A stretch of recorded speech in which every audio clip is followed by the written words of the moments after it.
दुनिया की तमाम छोटी और बड़ी खबरों के लिए हमारे चैनल को सब्सक्राइब करना न भूलें और बेल का बटन जरूर दबाएं। बहुत बड़ी खबर से शुरुआत करते हैं। जो कांग्रेस और सरकार बीजेपी को घेरने के लिए रणनीति बनाने में लगी थी, अब उस केंद्र सरकार पर कोयले की एक और कालिख पुत गई है। कोयला चोरी हो गया, सुना है? ये दिल्ली की सरकार 2 लाख करोड़ के कोयले खा गई। 2 लाख करोड़ के कोयले से भी चोरी करना देश के नेताओं ने नहीं छोड़ा। भाइयों बहनों, ये कोयले को भी चोरी कर गए। ऐसे नेताओं से आज आपकी बर्बादी हुई है। की बात करने जाऊं तो 7 दिन तक भागवत सप्ताह बिठानी पड़े, फिर भी भ्रष्टाचार की बात खत्म नहीं।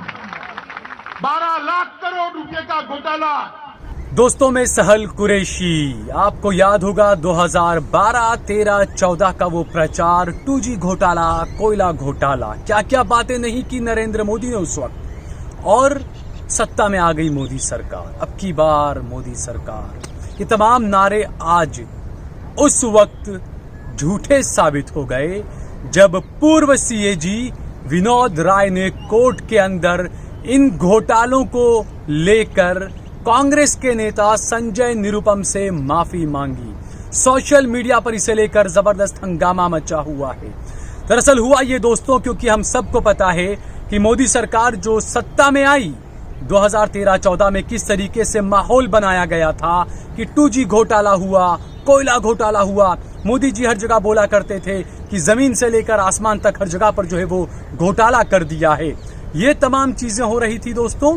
इन चीजों को लेकर ये सवाल उठा था कि जो सीएजी थे विनोद राय, उन्होंने जो रिपोर्ट पेश की थी, उस रिपोर्ट पर कोर्ट में वो कोई सबूत जो है वो पेश नहीं कर पाए। सरकार भी कोई सबूत पेश नहीं कर पाई। 2G घोटाला मामले में कई साल बीत गए, कोई सबूत पेश नहीं कर पाई सरकार। उसके बाद कोयला घोटाले का मामला, कोयला घोटाले के मामले, इस मामले के अंदर 2013 के अंदर सीएजी विनोद राय ने एक इंटरव्यू दिया था टाइम्स नाउ को। उस वक्त टाइम्स नाउ में अर्नब गोस्वामी हुआ करते थे। टाइम्स नाउ को एक इंटरव्यू दिया था और कहा था कि कांग्रेस के नेता संजय निरुपम मेरे पास आए थे और उन्होंने कहा था कि कोयला घोटाले से मनमोहन सिंह का नाम हटा दिया जाए।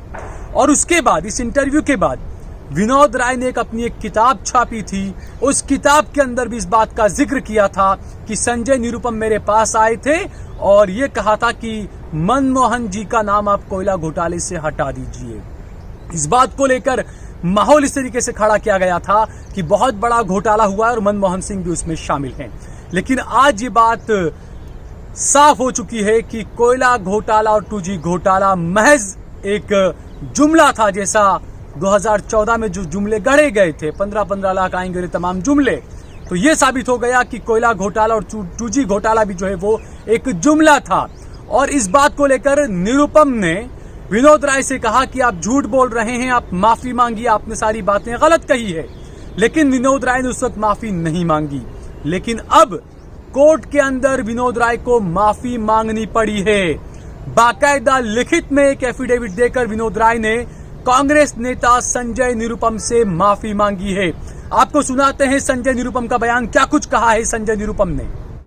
आज एक बहुत सुनहरा दिन है। हिंदुस्तान के भूतपूर्व सीएजी विनोद राय ने मुझसे अदालत में अनकंडीशनल माफी मांगी है। हुआ ये कि 2015 में उन्होंने किताब लिखी रिटायरमेंट के बाद, और उस किताब के प्रचार के दरमियान उन्होंने ये आरोप लगाया था मुझ पर कि जब वो कोल ब्लॉक के लोकेशन की छानबीन कर रहे थे, ऑडिट कर रहे थे, तब मैं उनके पास जाकर के मैंने उनसे गुजारिश की थी कि इस पूरे रिपोर्ट में प्रधानमंत्री डॉक्टर मनमोहन सिंह जी का नाम मत आने दीजिएगा। ये सरासर झूठ था, गलत बात थी। मैंने तभी विनोद राय से कहा कि आपने गलत बात कही, आप वापस लीजिए। उन्होंने नहीं माना। मैंने मेट्रोपॉलिटन कोर्ट पटियाला हाउस में दिल्ली में एक उनके खिलाफ डिफेमेशन केस, यानी जो मानहानि का मुकदमा होता, मुकदमा दायर किया था और लगातार सुनवाई होती रही और चर्चा होती रही। और उसके बाद आज उन्होंने अदालत में अपनी एक अनकंडीशनल अपोलॉजी पेश की और कोर्ट ने उनकी माफीनामा को स्वीकार किया है। मैं ये कहना चाहूंगा कि उन्होंने 2G स्पेक्ट्रम के लोकेशन और कोल ब्लॉक के लोकेशन के बारे में जो उन्होंने रिपोर्ट बनाई, तो सारी रिपोर्ट बकवास थी।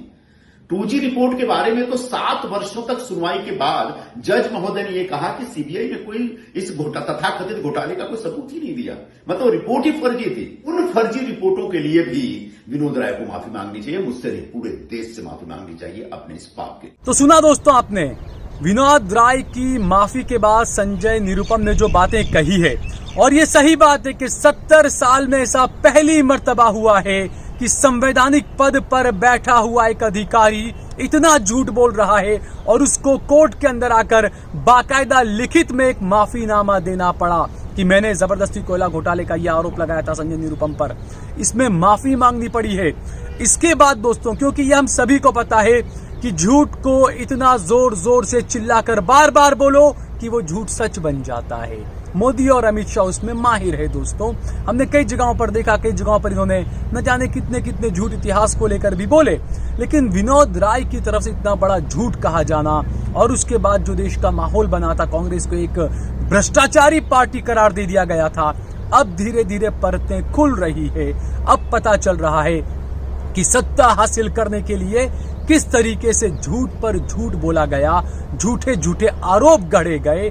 अब जो है वो कोर्ट में वो तमाम आरोप टिक नहीं पा रहे हैं और सोशल मीडिया पर, जैसे मैंने कहा, इसको लेकर जबरदस्त हंगामा मचा हुआ है।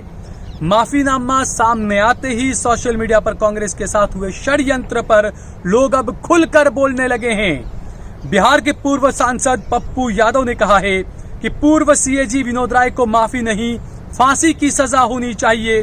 2G कोयला घोटाला में 1-2 लाख करोड़ के फर्जी घोटाले का दुष्प्रचार कर न सिर्फ बेईमान मोदी सरकार को देश पर थोप दिया गया, बल्कि टेलीकॉम सेक्टर और बिजली सेक्टर को तबाह कर दिया गया।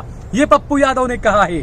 पत्रकार शकील अख्तर हैं, बेबाकी से अक्सर अपनी बात को लिखते रहते हैं, बड़ी ही बेबाकी से कई सारे आर्टिकल लिखते हैं, अपने फेसबुक पर भी लिखते हैं, न्यूज़पेपर में भी लिखते हैं। उन्होंने कहा है कि ये विनोद राय जैसे लोग किसके लिए काम करते थे। बिल्कुल बहुत अहम सवाल है ये विनोद राय जैसे लोग किसके लिए काम करते थे, उनके लिए नहीं पूछ रहे हैं। वो तो सबको मालूम है कि वो अन्ना हजारे और दूसरे लोगों को किसने सुपारी दी थी। यहां कांग्रेस के राज में सारी तरक्की पाई, सीएजी बने, कौन मदद करता था या सबकी आंखों पर पट्टी बंधी थी।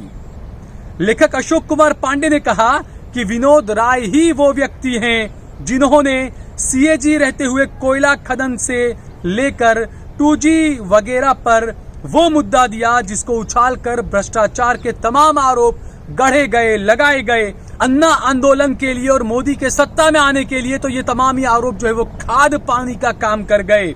अब उन्होंने पूर्व सांसद संजय निरुपम से एक मामले में माफी मांगी है। तो आप दोस्तों ये सोच सकते हैं कि इतने बड़े संवैधानिक पद पर बैठा हुआ व्यक्ति, इतने बड़े बड़े आरोप उसने लगाए, इन्हीं आरोपों को लेकर देश में 2011 में लगातार एक आंदोलन फैलता चला गया। 2011, 12, 13 में जो आंदोलन चला, अन्ना हजारे और अरविंद केजरीवाल का ये आंदोलन था। और ये जो सीएजी की जो रिपोर्ट आई थी दोस्तों, इसी को लेकर जबरदस्त हंगामा खड़ा हुआ।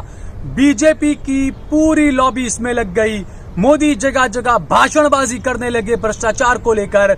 लेकिन हकीकत यह है कि कोर्ट में आज तक कुछ भी साबित नहीं हो पाया, नहीं 2G मामले के अंदर, नहीं कोयला घोटाले के अंदर। जबकि हकीकत यह है कि कोयला घोटाले के अंदर वाजपेयी सरकार के एक मंत्री को जो है वो टेलीकॉम घोटाले के अंदर भी जेल में जाना पड़ा।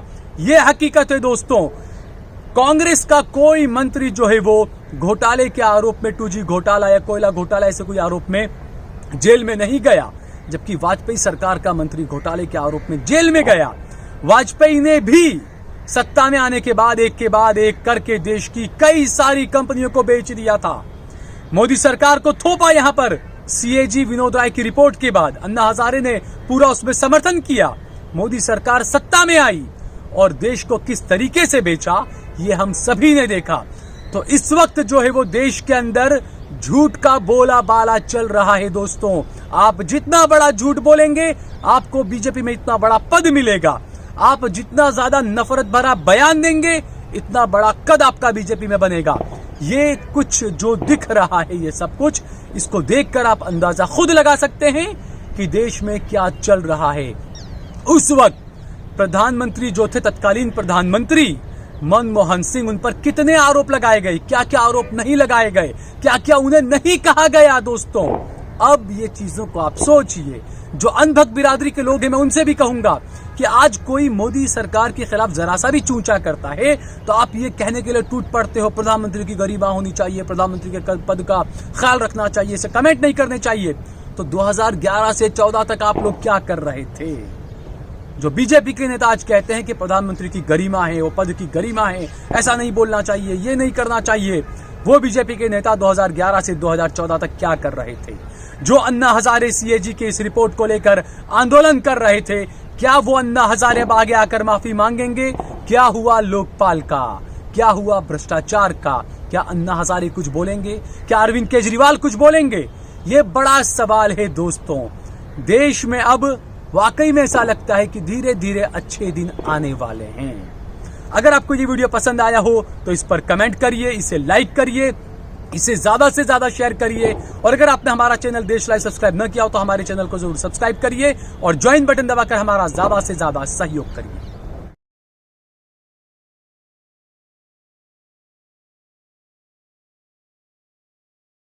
आप देख रहे हैं देश लाइव, देश की आवाज।